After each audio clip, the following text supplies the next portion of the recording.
Welcome to the Super Gamer Podcast. Welcome to the new Super Gamer Podcast, episode 155. Our guest this week is a prog metal guitarist, a musician, VGM cover artist, original artist, a videographer, and editor, a staple in the VGM community, has worked with Gamelark, Game Grooves, Pixel Mixers, and has a couple credits actually for video games as well. We have Panuganti. Thank you for being here. Oh my gosh, thank you so much for having me. I'm excited to get to chat. Yeah. Well, let's start with, I'm going to be going to VGM Con coming up in under a month now. You will be playing VGM Con. You're going to be covering every main Zelda title in what you describe as a never before done performance. Why question mark it? Do we know? Has it not been done? What's going on here? I don't like to be presumptive when I'm making clickbait. Okay. That's honestly what it is. I love the idea that, I've never gotten to perform with bands like in high school much. I did like a talent show, and throughout like my early 20s, I guess, I didn't do anything but YouTube. So the fact that I can go to a convention and people want to, have me perform my music and covers and stuff is great. So I don't take it lightly. And as a result, I'm like, all right, if I'm going to perform, it's probably the only time I get to perform for the year, which may not be true. So I wanted to do something crazy, and I'm like, all right, well, I love Zelda, and I'm probably one of the few people I know of the performers who have done like Zelda-themed albums and, quite comprehensively done a lot of Zelda, but I was like, all right, let me just do all the ones I haven't. Let me do something really special, and I think that'd be a fun challenge. And so far I've been basically posting my set list as the road to VGM Con goes farther. So the Nintendo original Zelda medley I put out Zelda 2. I've done quite a lot of work for Ocarina of Time already. And there's some more videos and releases that'll come out as we build up to VGM Con. You mentioned not taking it lightly, the honor of performing VGM Con, but you've performed at things before, like MagFest and whatnot. Like, why is this one such a big deal? Sure. Well, so I guess historically, in terms of like game performances, my first performance, and I started in like 2011 or 2012 doing like the little covers in my bedroom kind of thing. And my first performance was in Con Bravo in 2018, and it's held outside of Toronto in Hamilton, Canada. And that was like, I didn't know what to do. I had backing tracks. I had played on stream like some of my covers and jammed out. So I had borrowed gear. I had a crazy journey to get my guitar there, and not like a lot of rehearsal or prep time. So it definitely was like my first show, but in many ways, I don't think I prepared or treated it that way. And I joined on stage my buddies from the band Geminon at MagFest, as you pointed out, played rhythm guitar. So it was with another group, and I had a blast. That was my first time like on a stage playing for not high school, and but it still wasn't my covers, my arrangements, or anything like that. And I joined Mariachi Entertainment System in 2020 MagFest. Again, guest guitar player, zero prep time, zero, of my arrangements. So, it's a fun experience, but I don't view it the same way as this is Rose's show. I need to make the set list, come up with visuals, talk in between. I give a lot of that honor to the bonus stage and Ongaku Overdrive Twitch shows. They would put together these festivals during the pandemic and when people were really not performing live. So, yes, it's still not in front of a real crowd yet. I got so much experience from that for the first time in my life that when I finally got the yes from VGM Con, we want to see you, and, I held it like this high esteem, like, okay, this is what I've been waiting years and years to get to do, and I want to show them, like, this was a good decision for you, and I really appreciate it.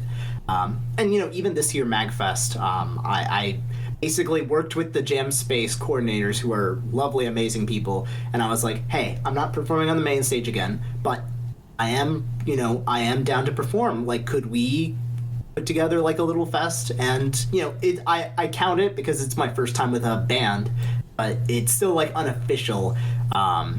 kind of a scrappy, let's put things together. We had like tech problems everywhere, but I had a killer time. So with VGM Con coming up, I really want to like go from there, develop further, get more comfortable on a stage.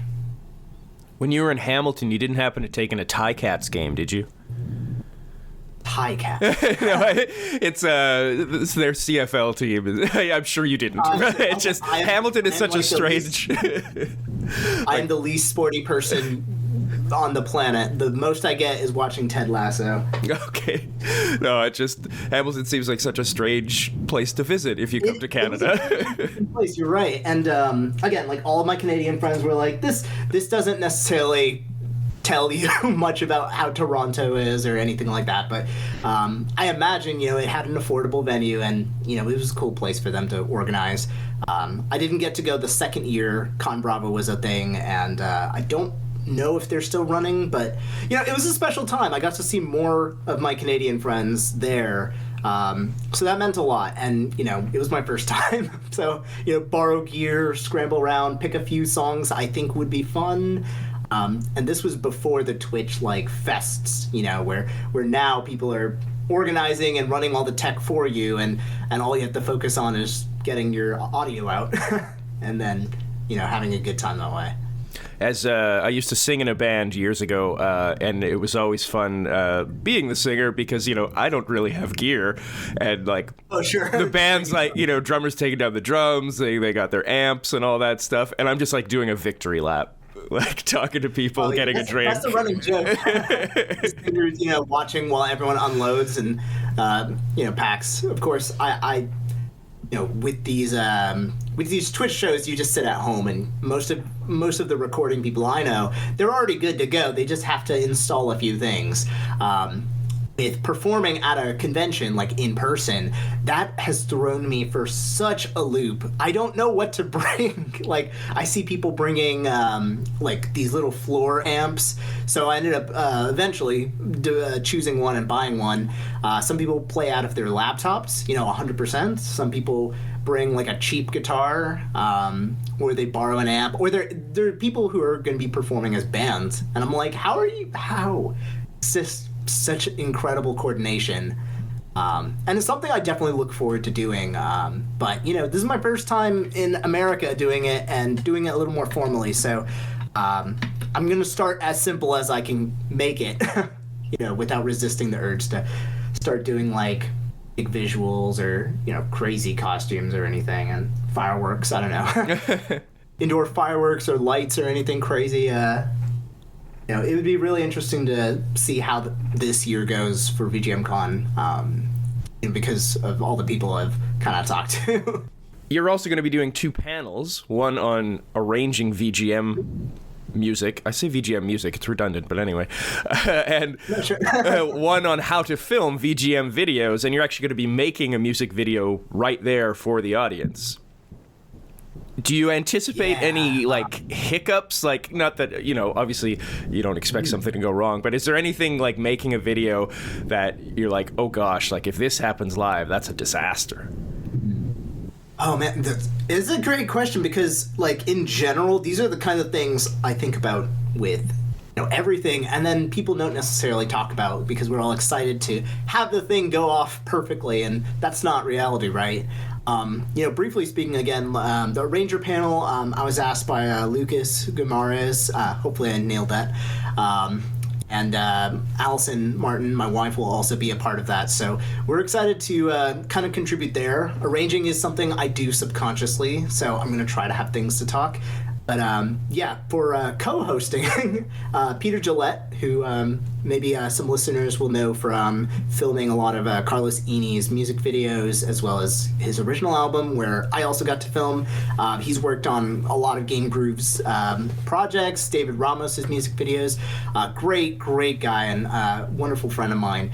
So he brought it up casually, like, hey, I'm actually going to try to do a panel. Do you want to co-host? This was like, I don't know, a month ago, and all of a sudden, like, a million ideas just came out of both of us. I've been working on a large music video guide, something that a 15-year-old out there could listen to and watch and just instantly start doing this VGM thing. And I was like, Pete, can we translate this like script I have, this guide, to half of the panel?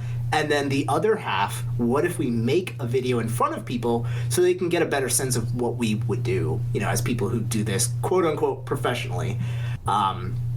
And yeah, like we started picturing, okay, PowerPoint is easy. So we'll go over these talking points and share screenshots. And right now, the plan is for me to bring my own camera, as well as Pete will have his Blackmagic. So we'll have like 2 cameras, a bunch of batteries. We'll be taking pictures of shows, and I'll be filming my own performance. So we'll, be using these a lot. And the hopes is that I'll just play like a really short song from the Zelda franchise. I won't give away which, but it won't be a shock.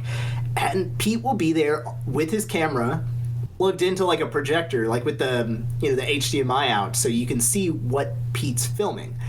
And we're hoping, this is like the best way people can see how lenses look, or like what matters when you're filming a guitar player. Like, do you point the camera at his face, or like the left hand or the right hand, or and then we'll have like some goofy ideas there because there'll be an audience, right? Watching the panel. We figure, it'll kind of be like extra background. We can give people stuff to kind of do, like, to play around with the video, and we also want to edit it live. To your question, of course, what could go wrong? Everything. Like, cameras could stop working and all. We would have to switch to like a smartphone. Editor doesn't work. Pete might have to switch to my laptop and use Adobe Premiere instead. The small things can happen, but we want to make it like such that we will always get like the philosophy, the things to teach across, even if something technical breaks. One thing you mentioned there, I was going to bring this up later, but a pretty decent segue, like what to shoot when you're filming a guitarist. Watching some of your own videos, like of you, how important for a prog metal guitarist, how important are facial expressions? I don't think of it always in terms of like the music style so much as I think of it for like the function of the song and like the video. There's one guitar player who hasn't necessarily made a lot of like music videos now.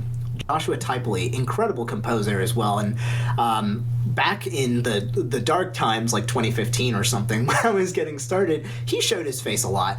And it would just be randomly intercut, and I didn't get it.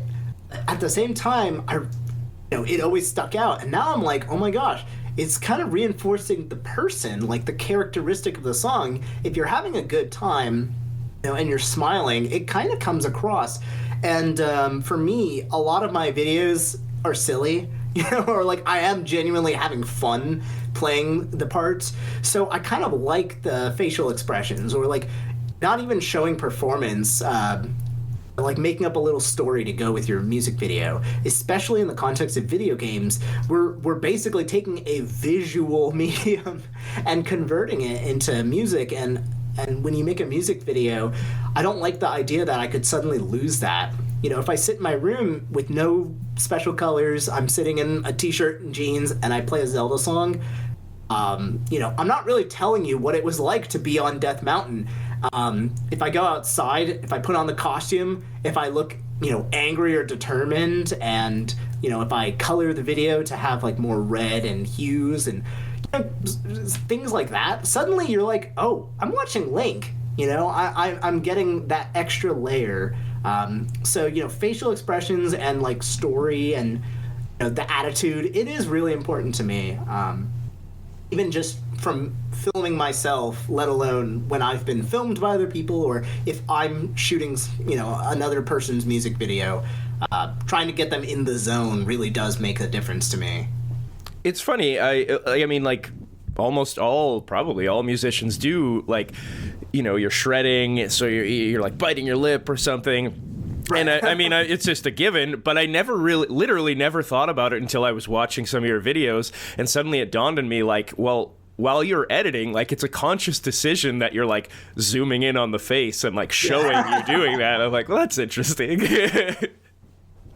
sometimes, like, I edited and filmed this extremely huge video, the biggest video I'll have done so far, for the band Disco Cactus, and it was like a huge trek and so on, and a lot of the footage of this band was intentionally, being silly and like fake scary. Like, we're not trying to scare kids, we're trying to make people laugh. But the band was dressed up like these like ghostly ghouls of sorts as part of the story, and Pete Bobinski, the guitar player, makes incredibly funny faces throughout the entire video, to where, like, we could make a blooper cut for sure, and we have, but you could watch like 6 minutes of the funny faces and not be bored. They're just, it's an emotion you get to tap into when people are watching this that often I miss. With metal scene, a lot of the time you're supposed to look stoic, less colors, and like focus as the main,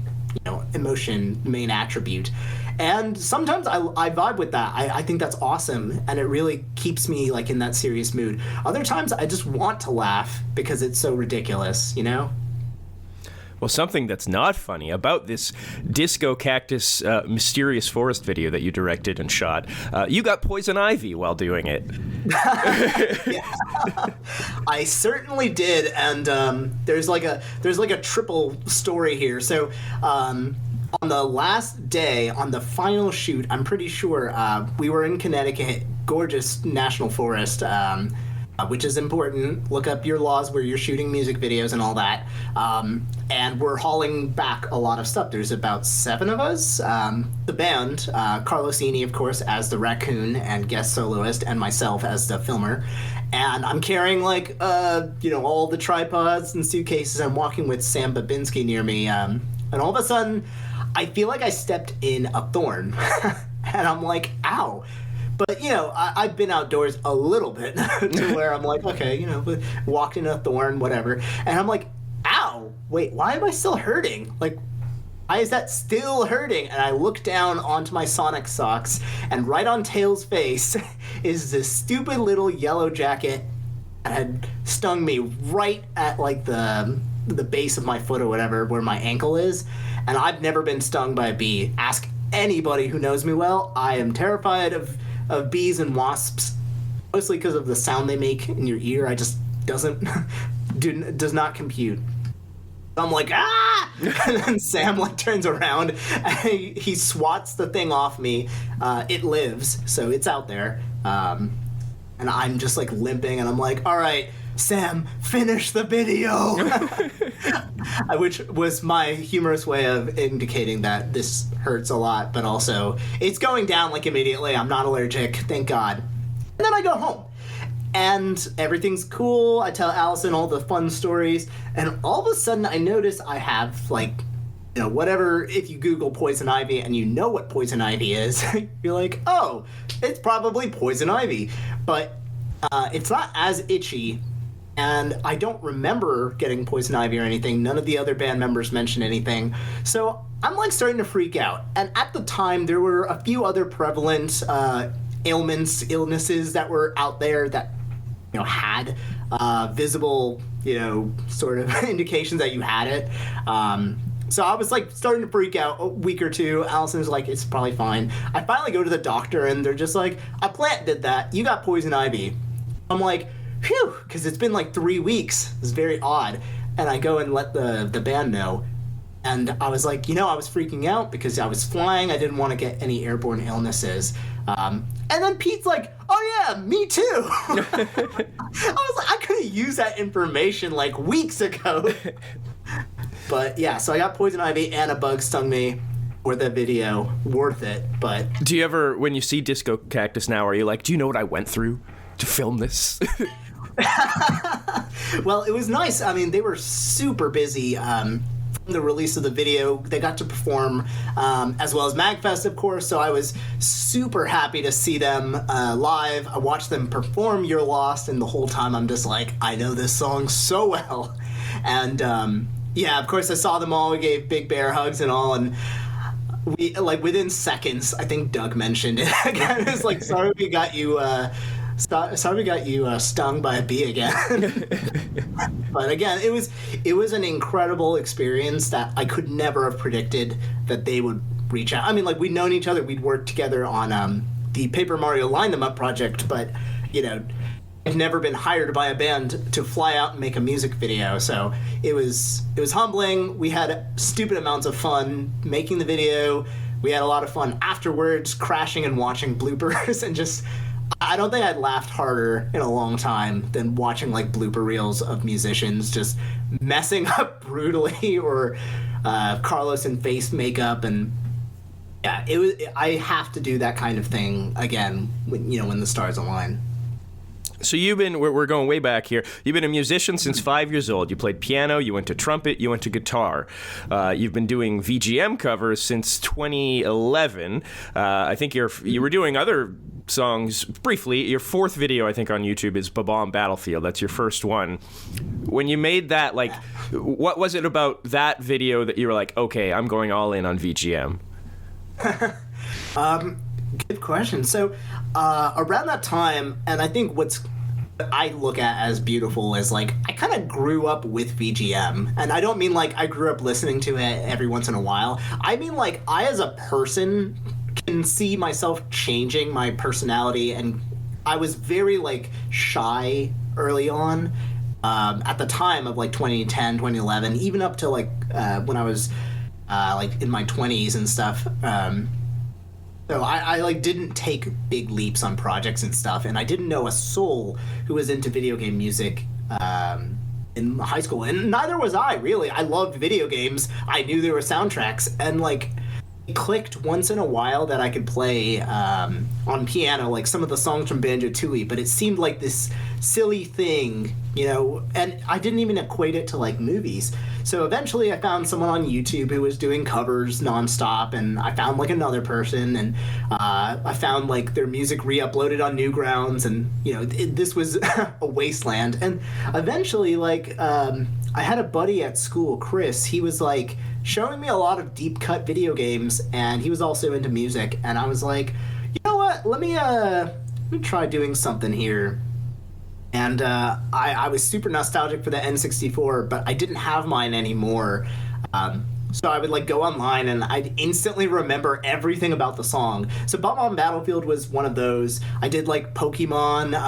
One of my buddies I was giving guitar lessons to wanted to do the Skyrim theme. So I just like ended up on this train of propelling me, opening up at the time like Mixcraft 5, and playing guitar and dropping in like these little pre-made sounds because I didn't know how to do anything.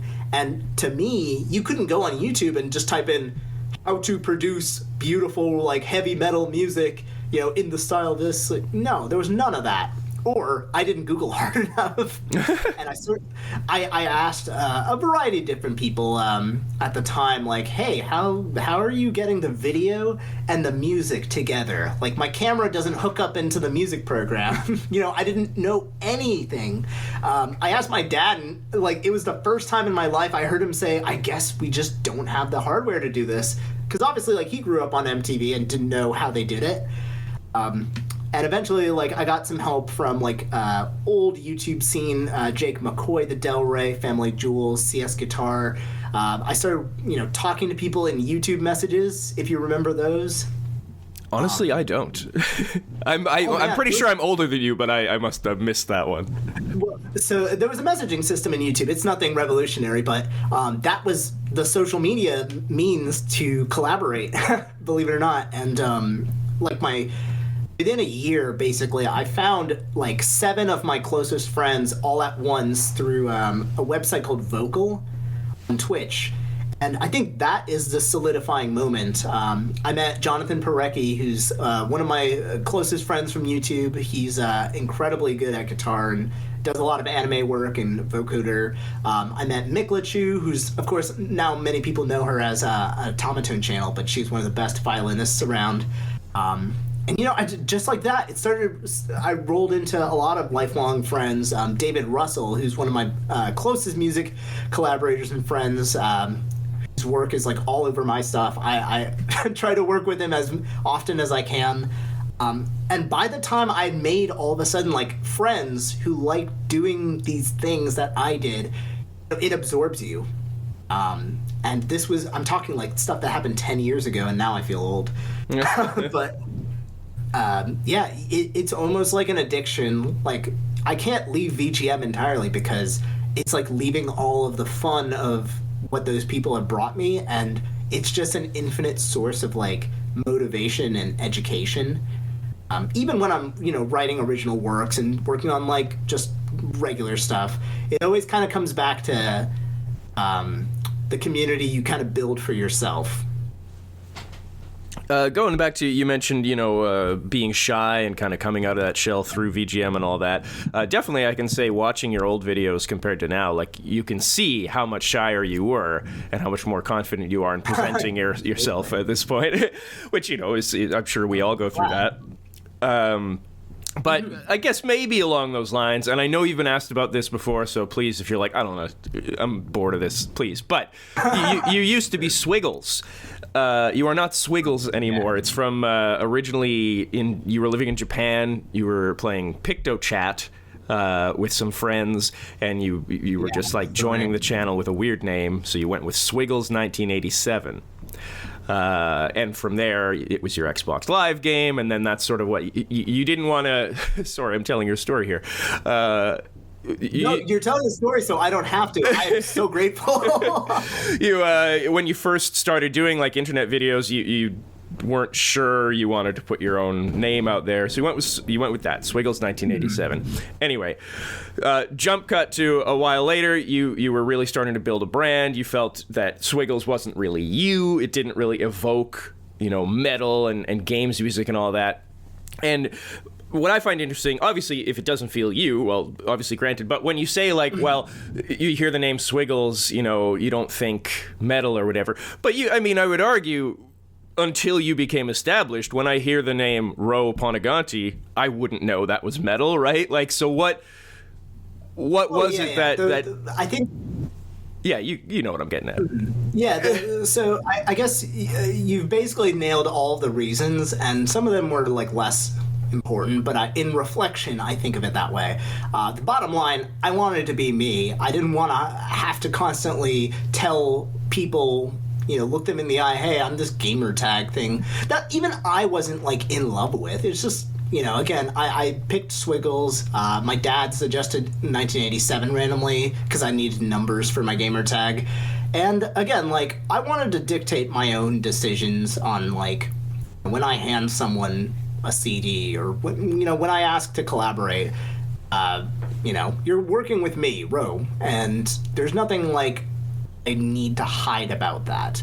Now, that said, it's not like I hate band names or I would be opposed to like screen names or anything like that at all. It's just in 2017, I think that's the last time I used that as a name, because I was working on, just this and that. I'd made an album, I think, a little bit before, and Breath of the Wild was coming up. So you might see where I'm going with this, of course. In 11 days, I had worked with someone at the time at Materia Collective, the label, and they suggested I work on an album for this because they really believed I would be the only person who could work that fast and be that inspired to come up with something. So I reached out to David Russell on piano, and we put this thing together in 11 days called The Wild.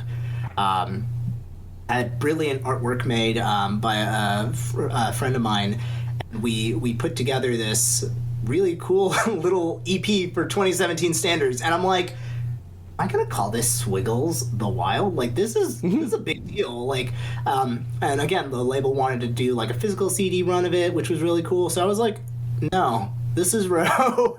So I think from then on, you can see Ro Panuganti on everything. On my Metroid album, on my other Zelda album, Pokemon album, Undertale album, everything else. I'm just like, this is me, like plain and simple.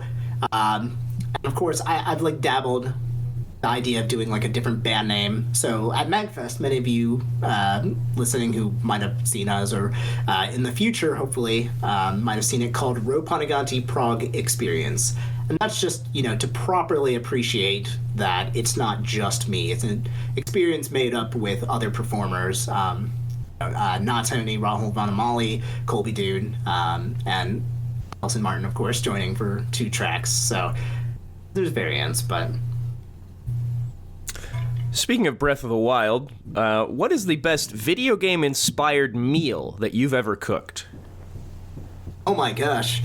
Great one. Video game-inspired meal. So, most people probably into food or food YouTube probably know the channel Binging with Babish, and of course, they've spun off with Alvin Joe, I believe, is doing like all the video game stuff. And I'm trying to remember because truly, I cook so many things from Babish's channel and the different cooks that come there. But I'm blanking on game food right now. Yesterday, I will say though, for St. Patrick's Day, I wanted to make something cool. So Allison and I have been watching Ted Lasso new season, and I made those shortbread biscuits that that Ted Lasso makes for Rebecca very early on. That was really good. Gosh, I think I should learn how to make something from Breath of the Wild though. Like, I think they make a lot of risotto. And I think there's a lot of curries there too. There's a lot of curries. They're always based on Japanese curry, which I've made. I didn't borrow from, I guess, the Breath of the Wild. Oh, you know what? Persona 5. They do this curry and coffee combo a lot. I don't think there's been a video from that channel for it. There's a few. Japanese curries tend to kind of follow a similar formula as most Indian curries, which is, of course, where they come from, until they start adding like potatoes and apples and different flavorants. A lot of them use beef as like the base and stuff, which is cool. So I'll cook anything like that, but I don't know why I'm blanking when it comes to like game related foods. I've done more of the movie stuff, like the ratatouilles from Ratatouille, and I'd say that counts. Yeah, let's say that counts. It's the Kingdom Hearts 3 Ratatouille from Ratatouille, which is the best part of Kingdom Hearts 3 for me, the minigame with Remy. I will get right to Kingdom Hearts, but I did want to gripe one thing about Breath of the Wild. You know how you come across all those like posters of recipes that you can make in the game? Yeah. So, to me, I think Breath of the Wild, this is almost like its MO. Like, nothing is that special, which is kind of part of the charm of the game, I guess. But every time I see one of those posters, I'm like, oh, I got to take a picture of that, and I got to make sure I try that. It's going to be some crazy helpful meal. And then I cook it, and it's like, you get 4 hearts from this. I'm like, what? I could have just like cooked 4 apples, and I would have got that. Yeah. I don't know. That sounds pretty like dubious food. But yeah, I love that it was deep, but also not like a complex system. You just needed to see what the stat boosts are and mix them up. But it's kind of cool because, just off the top of my head, I've been playing Breath of the Wild again for reasons. And yeah, it'll tell you like, hey, if you mixed mushrooms together with like, I don't know, like a meat skewer or something, you'll get something delicious. And in real life, like it's a simplification, but that is the case. And when I get into like cooking more and more, that's like what actually excites me the most. You just open your fridge and you're like, ugh, what do I have? And then you open a drawer and like, okay, I have peppers, and then you see like, oh, I still have some mushrooms left, and like, oh, I have eggs, and then eventually you make like mini quiches or something interesting. And I feel like Breath of the Wild was, as you put it, like a lot of plain things that suddenly become novel. Just like when you first start the game, you pick up a tree branch and you're like, okay, this is pointless. And then you get, your first fight, and you're like, okay, this is actually my only line of defense now. Which again makes it kind of a special game that way. Yeah.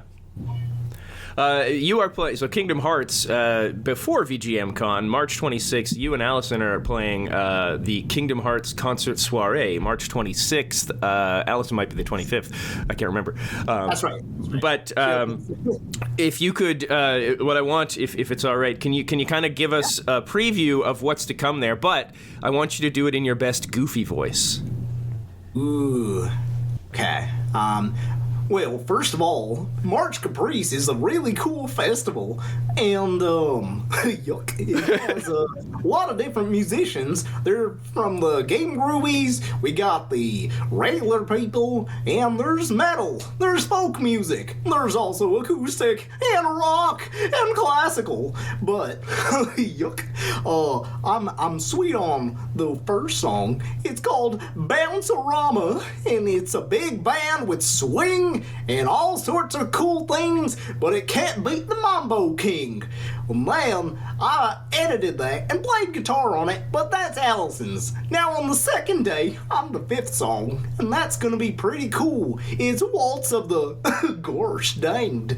I can't say the actual word, because that would be wrong if Goofy said that. And, it's a heavy metal tribute to the song that plays in Beast Castle from Kingdom Hearts 2. But what's special is it also features a whole story, like it was a werewolf movie. Yuck. And that's as much as I'm gonna do before Allison creeps up behind me. Well, that was excellent. Thank you so much. Yeah, it's really exciting. I worked a lot on Unreal Engine 5 for like the video, as well as a lot of like silly live action. So it's kind of like you're watching Beast as if Beast was like a werewolf transforming. I made like a whole story. I wanted to go hard because this is actually really, really special. And it is actually how my wife and I ended up kind of talking and meeting. But I didn't get to participate last year. My first entry was The Other Promise, which is a really big song from Kingdom Hearts 2 featuring the character Roxas. Yeah, I did like a little bit of like video effects and fun for it, but I didn't go as all out as I think I'm going for Walls of the Damned. So, yeah, it's going to be a really good time. Is it hard to prepare for two different shows with two totally different games, like, at the same time? It is in general just like it's a lot of work, I guess. I don't often perform at cons or participate in large amounts of things within the same amount of time.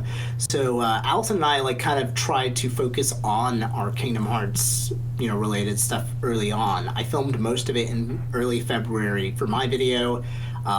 We actually filmed most of Allison's stuff quite late.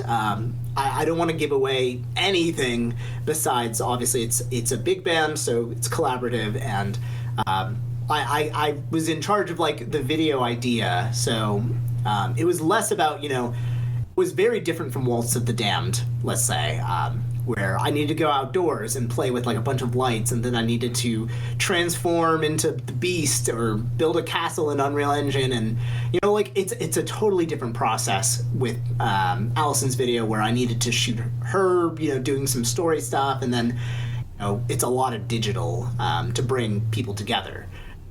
And I think in that regard, it makes it much easier. And now, like today, before our chat here, I was working on the VGM Con stuff. I'm creating a lot of the songs for the set list for the first time ever. Like they're brand new tracks, and some of them are even like kind of modified to vibe better with like a live show. So it puts you in like a different mentality. And on top of that, there's something at VGM Con. I won't be able to share it at the podcast today because I'm going to announce it at VGM Con, but there's a huge project I'm working on, maybe related to Zelda, that I'm like working on at the same time, like kind of like a good motivator, work on the show and then work on that thing and then, kind of juggle it together. But, the Kingdom Hearts stuff is now we just get to sit back and relax. We're done. I do want to tell people, obviously they can and should check out your work. One of your, possibly your most recent album release, Arwing Odyssey, Star Fox 64, a metal version of, and original works. You've got Project Discover and its epilogue, Rebel King. Those partially, they tell a story, as many albums do, but they are partially sort of video game inspired, you say. But I was wondering if we could. Let's make the game that it would be. Project Discover and Rebel King, what kind of game would it be? Who would your character be? Is it a platformer? Like, what is it? Oh man. So with Project Discover, I loosely actually planned a sort of like Link to the Past inspired kind of game. And obviously, like, it didn't kind of work out with timings, and it's a lot of work to make a game. But I think like a top-down adventure kind of game would, because if it's my music, it should just be a game I would play. And but at the same time, yeah, I think I picture movies with my music sometimes, and then the imagery of games, and both Rebel King especially, but like Project Discover, they kind of came from my experiences playing like Oblivion, where you would have like sprawling landscapes and just like different ruling factions, and then a lot of like exploration, and as well as of course like Wind Waker, where things like the Storm is meant to be like a protagonist like on a boat kind of venturing to a new land because they've been exiled, but also they're thinking a lot about their internal change and like closed-mindedness and kind of opening up. It's definitely like a very personal story in that way, and it's loosely based on the Hindu epic Ramayana, which is also about being exiled by a king and kind of going and developing over time. Rebel King, of course, is more like this grunge attitude of just like screw it, like maybe I am unhappy being like a leader or being shoved into a role I actually didn't want, and maybe there's like some halfway medium. Going against status quo and discovering yourself is like, those are themes that really matter to me. I'm a huge fan of like The Last of Us and cinematic kind of action games too, so like if I had to I'd probably put them in game form that way, but you're more likely to see me make a movie out of my music than a video game, just because I imagine it's easier. What about working on video games? Like you did music for Super Epic and Bacon Man and Adventure. Maybe it's a not always a great question to say, well, how did you get those? But I'll ask it anyway. Did they reach out to you? Was it like they put a feeler out, or what happened there? So part of the reason why there's like just 2 credits, of course, is I've not got like a portfolio single website or anything like a lot of fantastic composers and session musicians do. That will be forthcoming. But to start with Bacon Man, the composer of that, Braxton Burks, they're a fantastic composer and friend of mine, and they had worked on Pokemon Reorchestrated, which was one of the first remix albums I'd ever heard, or arranger cover albums you've heard. So they just said, I don't know too many guitar players, and I'd love to have you on. And there was like a Kickstarter related to it as well. So I think this was 2014 or 15. I was in college and I had like a beat up acoustic, and I recorded like live parts for it. And it was a really like seamless process, but I understood like the game had like a lengthy development cycle. So when it finally came out, I was like, I'm on Steam. That's all that matters. And it was a really neat song as well. Super Epic, I found, or rather, I was found by the composer as well, who, saw me on YouTube and was like, hey, I have some shreddy guitar stuff. Like, could I put you on my album for a game called Super Epic? And it was a lot more like rock oriented, but there was like some lead guitar stuff. Closer to things I like recording. I'm really into like lead work and more like voiced melodic solo-y stuff. So it felt really cool to have that in there. And I never heard from the game again until I went to a limited run game store, and all of a sudden I walked by like the indie shelf, and no kidding, I like stopped in my tracks and I was like, wait a second. And I saw the box for Super Epic, and then I realized, like, for whatever reason, I just missed that the game had come out. But it was really awesome to get that credit on a game that is physically on the Switch, even though, it's just 1 or 2 songs. But, like, it was really cool.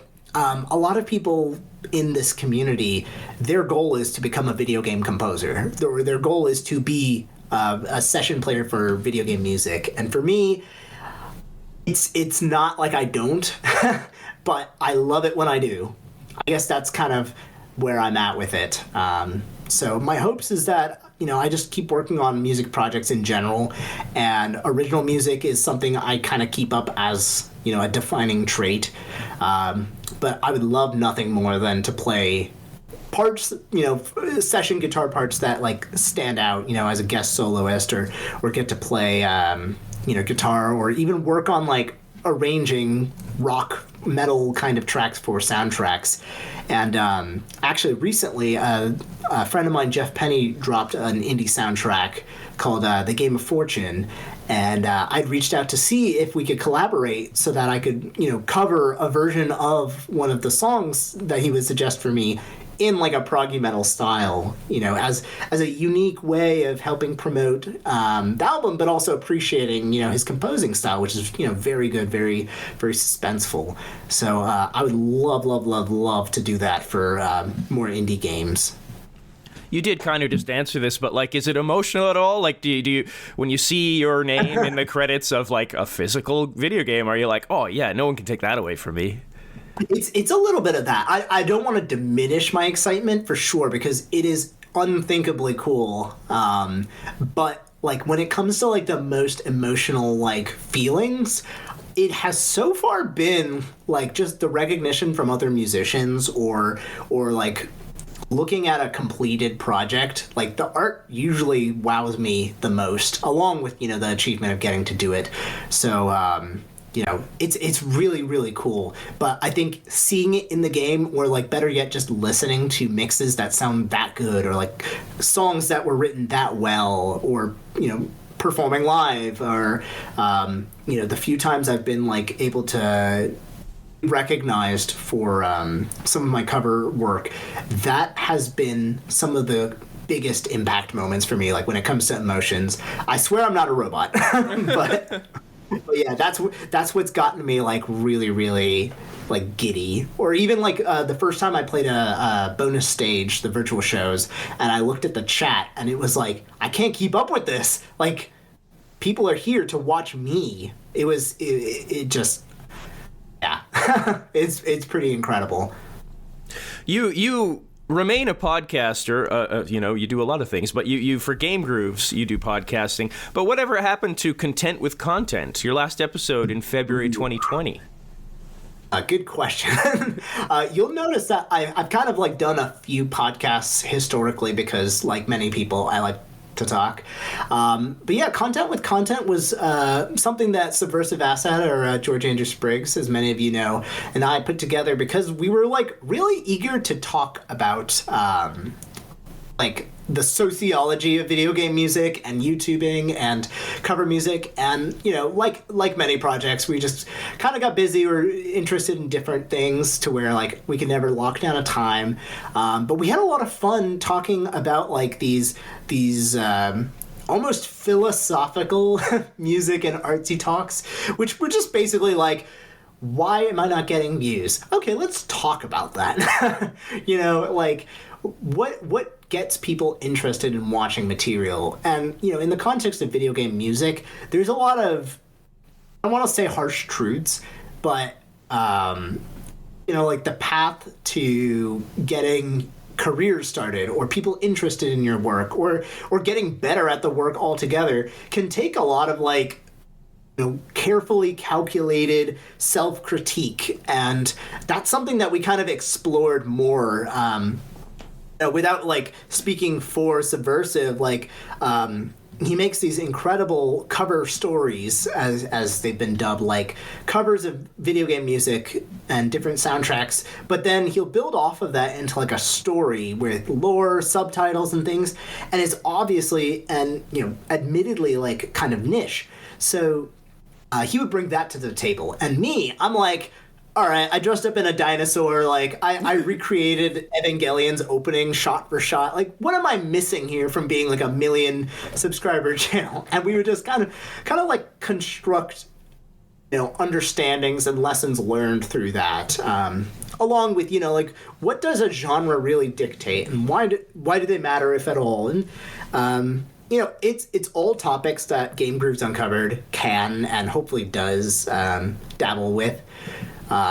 And I would love to have Subversive on as well. I think we've lightly talked about getting to do another podcast and discuss like more relevant topics, things like different tools that are coming out for making music and artwork and the ethics of those, or just different things that people like suggest. Often people would reach out and be like, hey, could you like get this guest on, talk about like this show or this release or like this thing that I don't know how to do, or stuff like that. But it's a really cool memory to have that we did quite a good amount of podcasts episodes on that. And from one podcaster to another, why do you podcast? What do you get out of it? What do you enjoy out of it? Oh, that's a great question, and I'd love to hear your answer too. But I think, first of all, it's an excuse to talk to usually friends or people that I respect a lot, their craft. So it's just like a chance to kind of chat. I like to go deep and like kind of learn technical like things about people's workflows. And I like to try to find a way to turn it educational for other creatives, inspirational and educational. So when I talk to, Mon, for example, he's been performing live a lot, and I never get to perform live except for, these great occasions now. So I wanted to learn what it's like to, prep for a show, come up with set lists. Like, what's it like talking to venues, and educational and also motivating, inspirational. But what would you say is your reason for podcasting? Well, I get to talk to people like Panuganti. That's pretty good. But I mean, really, like, I love it. It's like you said, I like to go deep into people's history. I like the story of the person, right? I don't think, like, there's no such thing as a bad guest, I think, because everybody does have a story. It just comes down to, are you able to interview it out of them, if that makes sense. And if I'm, hopefully this isn't a terrible thing to say, but I think I'm pretty good at it and will get better. Oh, you should. So, yeah, I enjoy doing it. It gives me something to do outside of my 9-to-5 job, which I wouldn't say is anything I particularly enjoy, like this is, right? This is work I enjoy doing, so.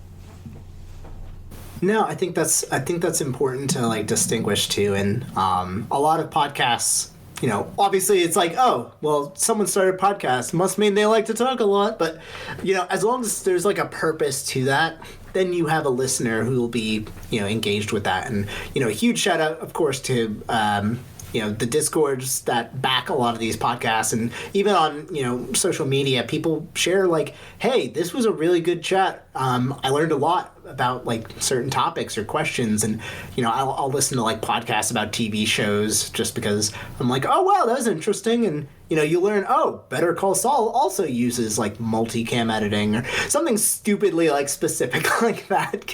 I don't know, it's very interesting to me. And, likewise, getting to talk before a big performance, I'd like to think usually like there's someone out there who can listen to these and get something. Mm-hmm. And then, in a year from now, they'll be the one on the podcast passing on like their secret to doing something really cool or chatting about their favorite games or whatnot. One other thing for me too, sorry to hijack this, but I believe in the medium. I don't know when it happened. Certainly it was a long time ago. But like suddenly I started liking talk radio and that kind of thing.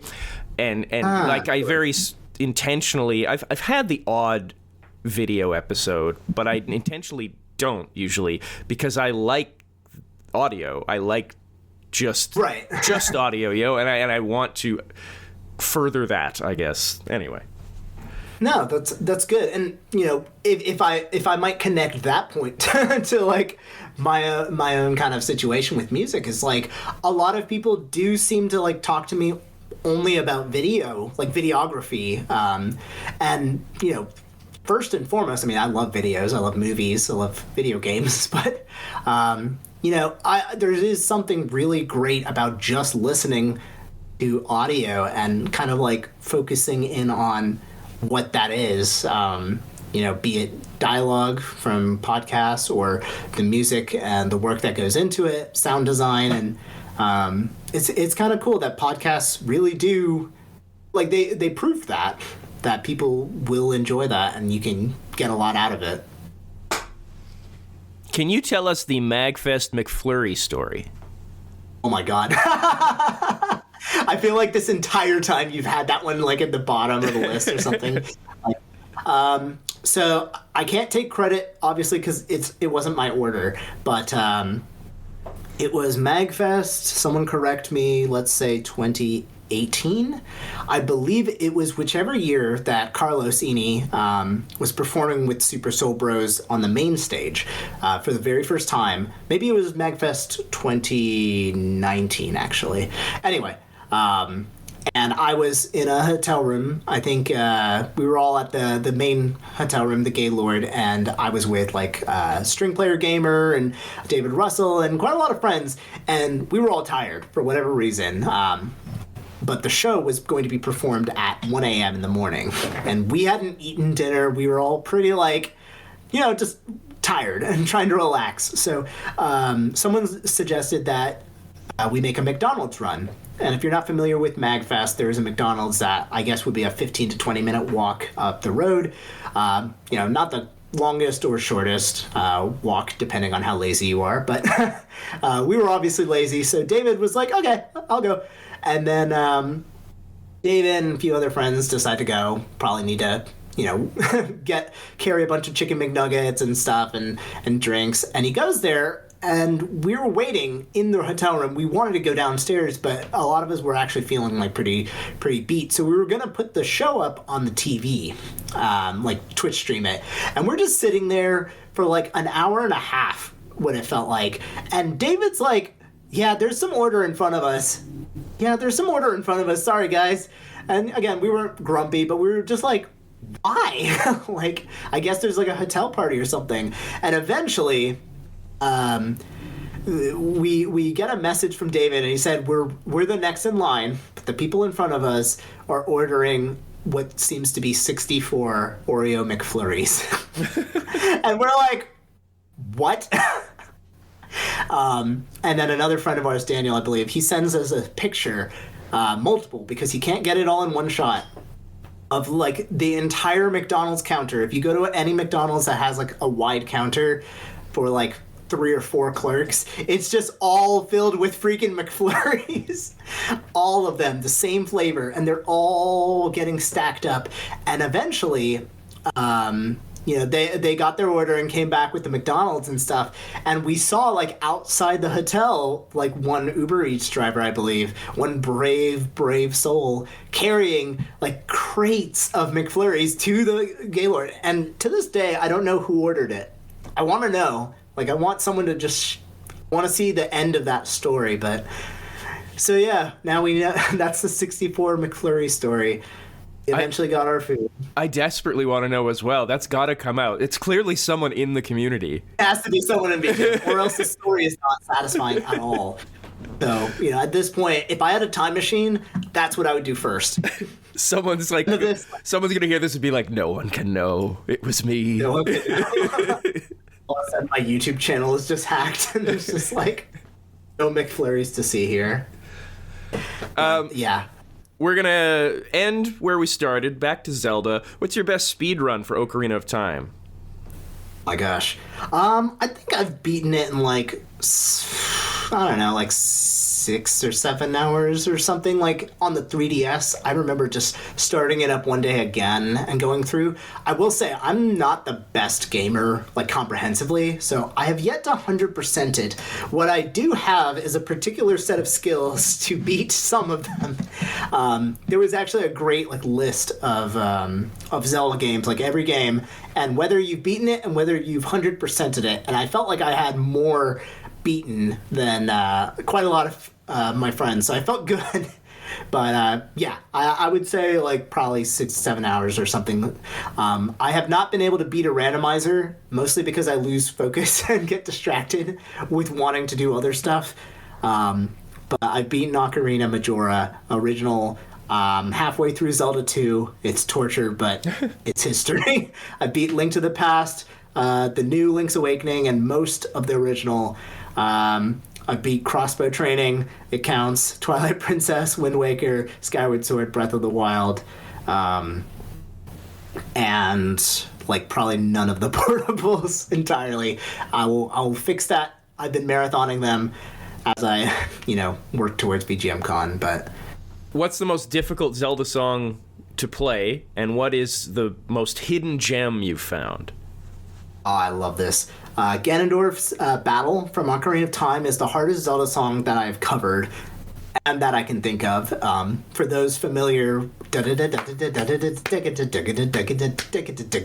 it's what we would call 25/16, I think, or 23/16 time. So it's quite complex to count. So I want to play that one, but I might I might not do it at VGM Con just to sub something else. Gem wise. I love the temple themes from the N64. Great Bay Temple has like a really cool, mysterious like groove going on. I love the Forest Temple and even like the Water Temple. So my thing is really those deep cut, but also everyone knows them. It's just not very commonly like performed. It's also one of the reasons why I'm really proud of. I did a cover of Potion Shop, which is just that very pseudo, broad-brushed Eastern kind of vibey store music from Ocarina of Time that every freaking person knows, but not many people feel compelled to cover it, and I was excited to. I filled a bunch of mason jars with food coloring and did like a little video with candles and stuff, and it holds a special place in my heart, even if it's not, Song of Storms or like the Lullaby. All right. Well, you're going to be at VGM Con. You're going to be playing at the Kingdom Hearts concert soiree later this month. You are on Sounddrop. You are on YouTube at Ro Panuganti. That is ROPANUGANTI. Anywhere else people should check you out? Yeah, that's the big ones. YouTube. I'm active on Twitter and Instagram, where you can see a lot of like my behind the scenes stuff, and I'm very active in the Game Grooves Discord as well. So you can check out a lot of materials that I've made there. I've made a lot of like articles and guides for people to make videos and music for. Welcome to reach out on any of those platforms, especially Twitter. And if people have questions about making music and distributing music, I, on a weekly basis, field questions on all of that, and I love to help people out. So, yeah, this has been a really fun chat, and I'm really looking forward to all of those things you've mentioned: VGM Con, March Caprice, big question mark mystery project coming up soon. Ro Panuganti, thank you so much.